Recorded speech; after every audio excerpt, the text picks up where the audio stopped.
Hello everyone, Max here from Evidence-Based Football Manager. This is part 3 of my Matchday mechanics video series for FM24. Today we're going to talk about fatigue.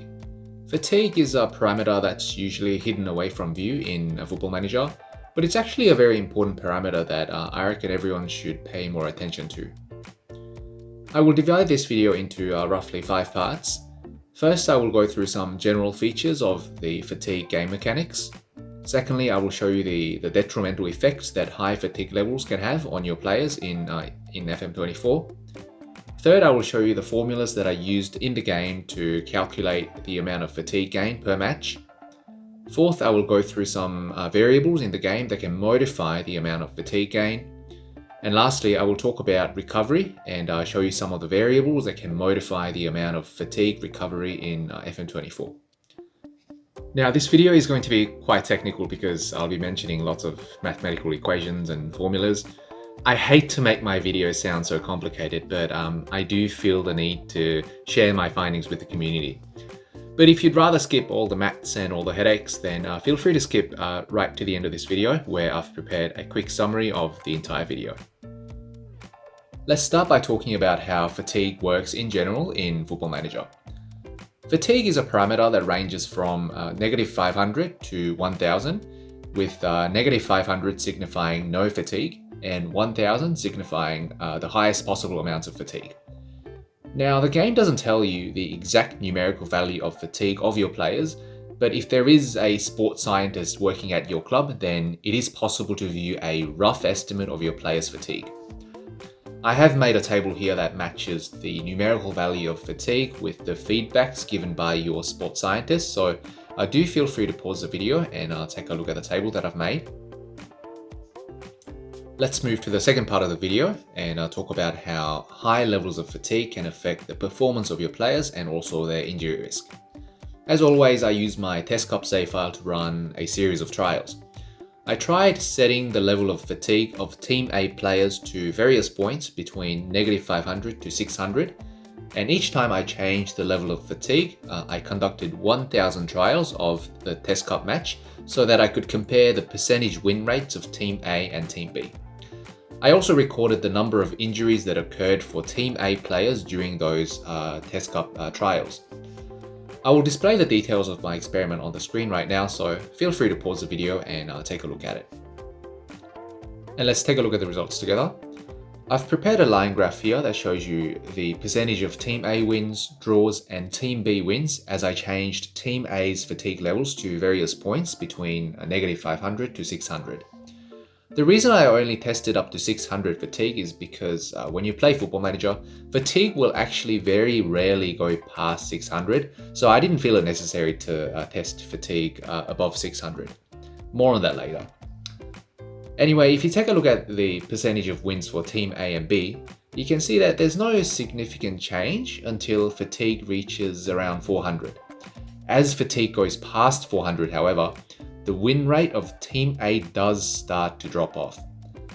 For example, when Team A's fatigue was set as 400, they won 38% of the time, but when fatigue was set as 500, they only won 33% of the time. And at the same time, you can also see that the win rate of Team B is starting to climb up as well. So it seems that somewhere between 400 to 500 it's like the threshold point where Team A's performance starts to drop off. So according to these results, fatigue can start being detrimental to the performance of your players if it goes past 400.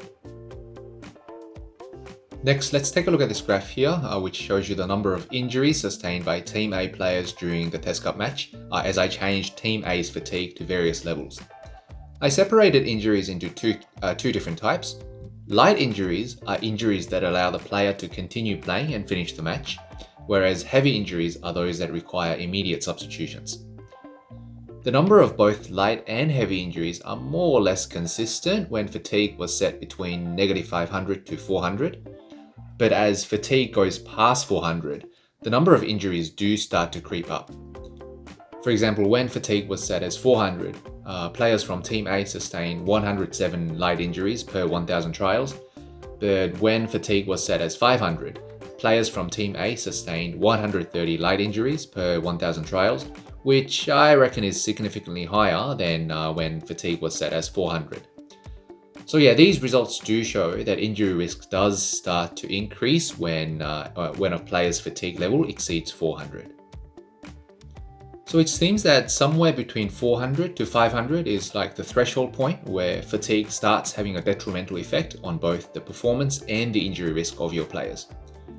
400 is actually a convenient value because in the game, when a player's fatigue reaches 400, the feedback given by your sports scientist will actually change from low to becoming fatigued, which is a quick indication that the player's fatigue is rising above dangerous levels. Also, as soon as a player's fatigue reaches 400, your assistant manager will send you a warning saying that the player needs to be rested for a match or two.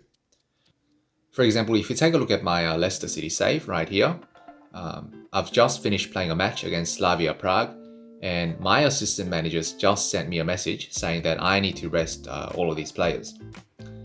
If I go into the squad view page, you can actually see that all these players have a rest icon that appear next to their names. And also the feedbacks given by the sports scientist have all changed from low to becoming fatigued. So you know that the level of fatigue for all these players have all gone past 400. So there are indicators in the game that let you know when fatigue reaches a dangerous level. So guys, do pay attention to the feedbacks given by your sports scientist and also by your assistant manager, and make sure to listen to their advice if you want to avoid lots of injuries or a drop-off in team performance. Alright, let's move to the third part of this video and talk about how fatigue gain works in Football Manager. What I did this time was to use my test cup save file to record the level of fatigue of Team A players before and after the test cup match so that I could calculate the amount of fatigue gain and study the various factors that affect the amount of fatigue gain. I used SAS24 custom skin to conduct these experiments because the SAS24 skin has an instant result function that allows me to skip the match and record the statistics of players immediately after the test cup match before any recovery takes place for these players. There are 4 different formulas that I use to calculate fatigue gain in Football Manager. Different formulas apply for different players depending on the number of minutes they play in a match and also depending on the amount of OPC that they spend during the match. Rule number 1. If a player has played a full 90-minute match, the amount of fatigue gain from that match will be dependent on the player's level of OPC at the end of the match. I've prepared a graph here to help explain. So this is a scatter graph that plots the post-match OPC and the amount of fatigue gain for players in my test cup save file. The players plotted on this graph all played a full 90-minute match, and their fatigue was set as -500 before the test cup match. You can see that when the level of post-match OPC was 70% or less, the amount of fatigue gain was a flat 247 points. So fatigue would have gone from, for these players, would have gone from -500 to -253. When the level of post-match OPC was between 70 to 85%, there is a gradual reduction in the amount of fatigue gain. For example, for this particular player plotted right here, his OPC at the end of the test cup match was 80%, and his fatigue gain was 165 points. So his fatigue would have gone from -500 to -335. When the level of post-match OPC was greater than 85%, the amount of fatigue gain for all these players was a flat value of 123, which means that for all these players plotted around this region, their fatigue would have gone from -500 to -377. So for players with a 90-minute playing time, there is, broadly speaking, there is a negative correlation between the level of post-match OPC and the amount of fatigue gain, with a limit on both the maximum and the minimum amount of fatigue gain. Rule number 2 is for players who meet the following 2 criteria: less than 90 minutes of playing time and a post-match OPC level higher than 75%. So for those players, the amount of fatigue gain is proportional to the amount of OPC used during the match. Again, I have a graph here to help explain. So this graph contains the data for players with less than 90 minutes playing time and also with post-match OPC higher than 75%. You can see that there is a positive correlation between the amount of OPC use and the amount of fatigue gain. For example, for this particular player, plotted right here, his OPC went from 100% to 87% during the Test Cup match. That means he used 13 OPC points during the match. And his fatigue gain was 112 points, which means his fatigue would have gone from negative 500 to negative 388 by the end of the Test Cup match. Around this lower end of the linear graph, there are some minor deviations from the linear pattern. I believe this is just because the amount of OPC use is so small, which leads to rounding errors when the game calculates fatigue gain.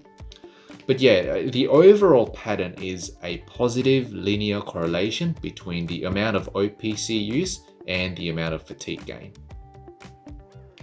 Rule number 3 is for players who meet the following 2 criteria: less than 90 minutes of playing time and also a post-match OPC level equal to or lower than 75%.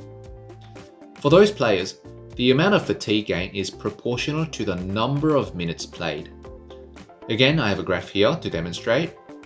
So this graph contains the data for players with less than 90-minute playing time and a post-match OPC of 75% or less. You can see that there is a positive correlation between the number of minutes played and the amount of fatigue gain. There is a relative lack of samples around the central portion of the graph, and that's because all these players are either substituted onto the match or off the match, which typically happens late in the second half. So the number of playing time will typically fall somewhere between 20 to 30 minutes or somewhere between 60 to 70 minutes. That's why the central portion of this graph looks relatively empty. But yeah, the overall pattern of the graph is, again, a positive linear correlation between the number of minutes played and the amount of fatigue gain. Rule number 4. Fatigue gain is also determined by the level of fatigue at the start of the match. This is a rule that applies to all players regardless of the number of minutes played or the level of post-match OPC. Broadly speaking, there is a negative correlation between pre-match fatigue and the amount of fatigue gain. So the lower the pre-match fatigue, the greater the amount of fatigue gain per match, and also the higher the pre-match fatigue, the lower the amount of fatigue gain per match. Let's take a look at some graphs again. So this is the same scatter graph that I showed you earlier when I was explaining the first rule of fatigue gain, but this time there are two more lines that are added to the graph here and here. This first line at the top is when pre-match fatigue of players of Team A players was set as negative 500. This second line is when pre-match fatigue of players was set as negative 250. You can see that there is an overall depression of the amount of fatigue gain, meaning that higher levels of pre-match fatigue has resulted in less amounts of fatigue gain. Let's take a look at this third line here. This line is when pre-match fatigue of players was set as 0 and also when it was set at 450. Those two scenarios resulted in exactly the same results, which is why you're only seeing a single line here instead of two. When pre-match fatigue is set as any value between 0 to 450, the pattern of fatigue gain is exactly the same. For example, imagine a player who's played a full 90-minute match, and let's say his OPC at the end of the match was 60%. If his fatigue before the match was set as 0, the amount of fatigue gain from the Test Cup match will be 90. If his pre-match fatigue was set as 200 instead of 0, the amount of fatigue gain will still be 90. And if his pre-match fatigue was set as 450, fatigue gain will still be 90. So yeah, when pre-match fatigue is set to any value between 0 to 450, there is no difference in the amount of fatigue gain. When pre-match fatigue is set as 500 or above, the pattern of fatigue gain becomes a lot more haphazard. Let's take a look at this scatter graph again. So here I've added the data for players whose pre-match fatigue was set as 500, represented by all these dots that you're seeing around this area here. And you can see that for all these players, the amount of fatigue gain is a lot more random compared to the previous scenarios represented by these 3 lines. All these dots do stay below this third line though.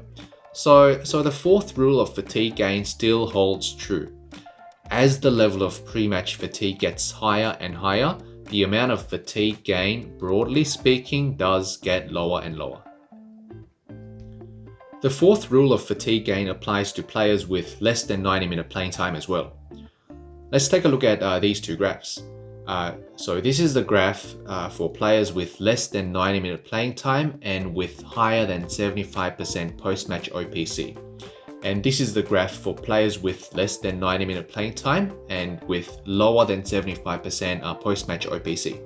I've shown you these 2 graphs before when I was explaining rule number 2 and rule number 3, but this time these graphs represent multiple scenarios when the level of pre-match fatigue was set at various levels, -500, -250, 0, 450, and 500. And you can see from both of these graphs that as pre-match fatigue gets higher and higher, the amount of fatigue gain on the whole, broadly speaking, does get gradually lower and lower. In fact, when fatigue goes past 500, the amount of fatigue gain becomes so minuscule that it almost creates a soft cap on how high fatigue can get in Football Manager. For example, when a player's pre-match fatigue is set as 600, fatigue gain is just 1 point per match, regardless of the number of minutes played or the level of post-match OPC. So in your actual Football Manager saves, it will be extremely rare, if not impossible, for fatigue to actually go past 600. Okay, moving on to the fourth part of this video. I tried changing a range of variables in the game to see if they affect the amount of fatigue gain for players in Team A. The variables that I tested include match sharpness, morale of players, stamina attribute, natural fitness attribute, reputation of the Test Cup competition, reputation of the opposition team, the mentality of the tactic used by Team A, the number of sports scientists employed by Team A, and lastly, the number of physios employed by Team A. I've prepared a graph here that compares the amount of fatigue gain for Team A players as I changed all of these variables. Out of the variables that I tested, only 2 of them affected the amount of fatigue gain. Those 2 variables are reputation of the Test Cup competition and also the number of sports scientists employed by the team. First, let's talk about competition reputation. So all competitions in Football Manager have a reputation score between 1 to 200. If you take a look at these bars here, you can see that when the reputation of the Test Cup was set as between 200 to 80, there was no difference in the amount of fatigue gain. But when the reputation was set as 80 or lower, the amount of fatigue gain did start to drop. Actually, the vast majority of competitions in Football Manager have a reputation score higher than 80. Even the Vanarama League, which is the 5th tier league in England, has a reputation score of 72 out of 200. So unless you're managing in a league that no one's ever heard of, competition reputation is not going to affect the fatigue gain of your players. When it comes to friendly matches, it's a different story. Friendly matches are considered as a competition in Football Manager with a reputation score of 10 out of 200. In my tests using the Test Cup, when I set the reputation of the Test Cup as 10 out of 200, the amount of fatigue gain was 74 points per match, which is only about a third of the control, which means that friendly matches in Football Manager will lead to significantly less fatigue gain compared to competitive matches like league games and cup games. The fact that friendly matches lead to relatively little fatigue gain is good news for us managers, since it means that in the preseason you can schedule a few friendly matches without having to worry too much about fatigue gain of your players. Having a sports scientist at your club also reduces fatigue gain by a small amount. If you take a look at this bar graph here again, so here in the control, there was no sports scientist working at the club, And here you can see that Team A players with 90-minute playing time gained 247 fatigue points from the test cup match. When I hired one sports scientist for Team A, and when I made all of his attributes 1 out of 20, there was no difference in fatigue gain for players in Team A. But when I raised the attributes of the sports scientist to 10 out of 20, there was a slight reduction in the fatigue gain of Team A players after the test cup match. And lastly, when I raised the attributes of the sports scientist to 20 out of 20, there was a little bit more reduction in fatigue gain. Hiring more than one sports scientist did not lead to any further reduction in fatigue gain. So these results show that having a sports scientist at your club does make a difference. Make sure that there's at least one sports scientist working at your club with a decent enough quality, and it will lead to a slight reduction in the amount of fatigue gain of your players. None of the other variables that I tested affected the amount of fatigue gain. Players having a low match sharpness didn't change anything. Stamina or natural fitness attributes didn't change anything. Players having either perfect or abysmal morale didn't change anything. The opposition team of the test cup match having a high or low reputation didn't change anything. Whether the team mentality of Team A was set as very attacking or very defensive didn't change anything. And lastly, having a physio working at the club didn't change the amount of fatigue gain for players in Team A. So yeah, out of all the variables that I tested, only two factors, competition reputation and the quality of the sports scientist, affected the amount of fatigue gain after the test cup match. Okay, moving on to the fifth and last part of this video, we're going to talk about how fatigue recovery works. In Football Manager, fatigue recovery takes place at midnight, just like every other parameter in the game. So what I did this time was to create a save file on the 13th of August midnight, which is right after the test cup match. So at this time point, I tried changing a range of variables of Team A players, and then I progressed the game for 24 hours until 14th of August midnight, so that I could observe the amount of recovery that takes place when the game ticks over to 14th of August midnight. Remember that recovery takes place the moment the clock hits midnight, which means that in these tests, there's one round of recovery that takes place at 14th of August midnight. The range of variables that I tested include the level of fatigue, match sharpness, the level of OPC, natural fitness attribute, player morale, the quality of the physios, and lastly, the quality of the sports scientist. And let's take a look at the results. I have a graph here that compares the average amount of fatigue recovery per day as I changed all these variables to various levels. The first thing I want to mention is that when it comes to recovery, there is an RNG component involved. So every time recovery takes place, there is a bit of variance in the exact amount of recovery. This is as opposed to fatigue gain, which involves very limited RNG. When it comes to fatigue gain, there's a set of formulas that the game follows to calculate fatigue gain, which is why in the previous graph that I showed you earlier, all these numbers on the graph are fixed values without any variance. Whereas when it comes to fatigue recovery, there is a bit of statistical variance. That's why all these numbers they're not fixed numbers, but I had to calculate the average values from a sample pool. So out of the variables that I tested, 3 of them affected the amount of recovery to a statistically significant degree. The first of these is the level of current fatigue. For example, when fatigue of Team A players was set as negative 400 before the recovery, players recovered by 6.3 points on average. When fatigue of Team A players was set as 0 before the recovery, they recovered by 18.3 points on average. And also when fatigue was set as 400, the amount of recovery of Team A players was 37.2 points on average. So you can tell that there is a positive correlation between the level of fatigue and the amount of recovery. The lower the level of fatigue, the smaller the amount of recovery per day, and the higher the level of fatigue, the greater the amount of recovery per day. This is a pattern that's opposite from fatigue gain. When we talked about fatigue gain, we saw that the amount of fatigue gain is negatively correlated with the current level of fatigue, But when it comes to recovery, the amount of recovery per day is positively correlated with the current level of fatigue.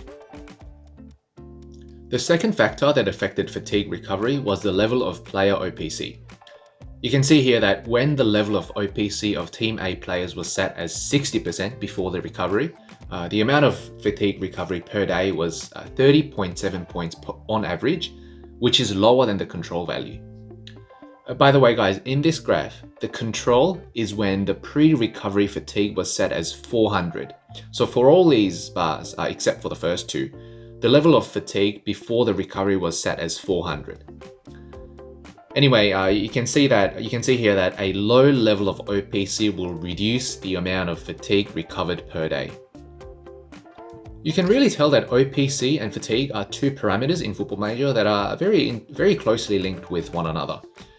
In the previous episode, when I talked about OPC, I showed you how low levels of fatigue can slow down the recovery of player OPC. And earlier in this video, when I talked about fatigue gain, I showed you how the amount of fatigue gain is influenced by OPC in a variety of ways. And now you can see here that low levels of OPC will slow down the amount of fatigue that's recovered per day. So yeah, fatigue and OPC are two parameters that are very intricately linked in Football Manager. So they should be monitored and managed in tandem when you play Football Manager. The last factor that I tested that affected fatigue recovery was the quality of the sports scientist who was employed by Team A. If you take a look at the bar graph here, so in the control, there was one sports scientist working at Team A, and here the amount of recovery was 37.2 points per day.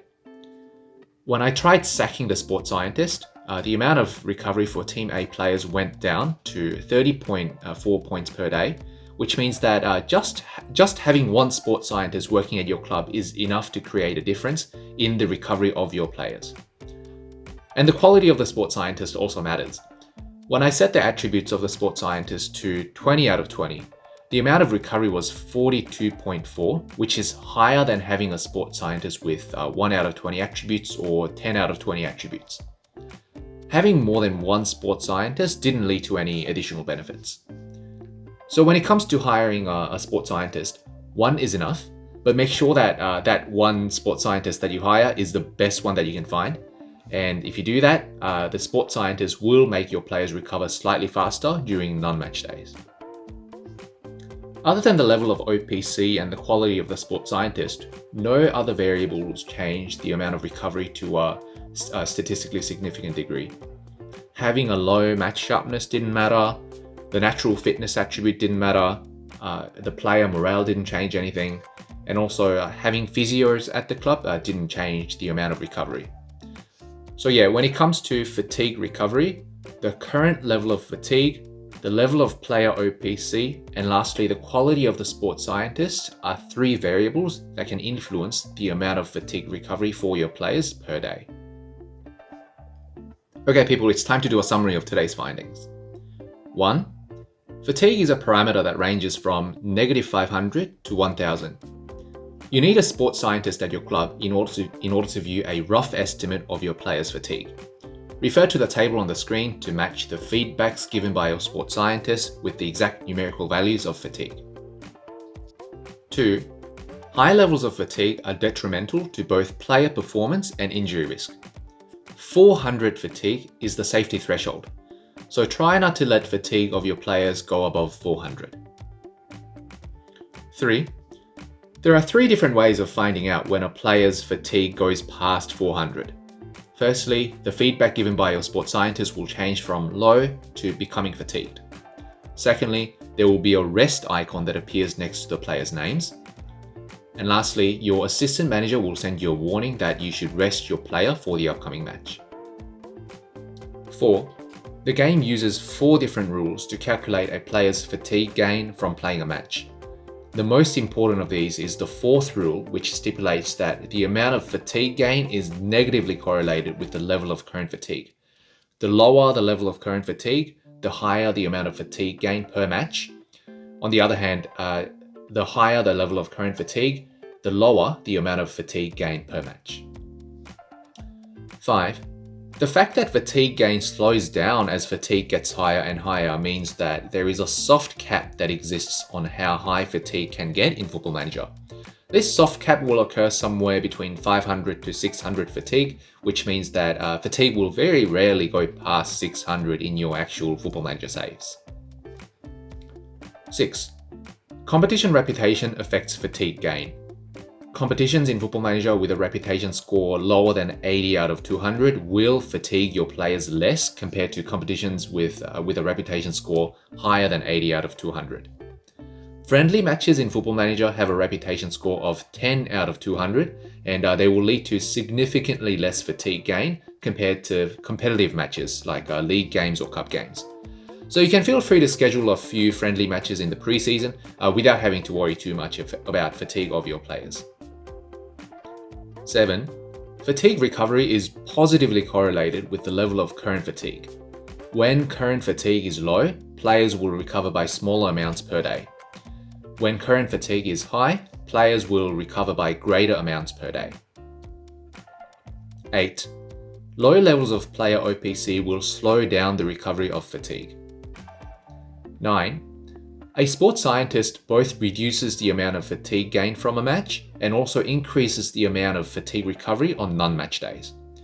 The quality of the sports scientist matters, so try to hire the best one that you can find. Having multiple sports scientists did not lead to any additional benefit for either fatigue gain or fatigue recovery. Alright folks, that's it. If you guys have any questions or feedbacks, leave them in the comment section and I will take a look at them. This Matchday Mechanics video series will be continued. Alright, see you guys next time. Bye.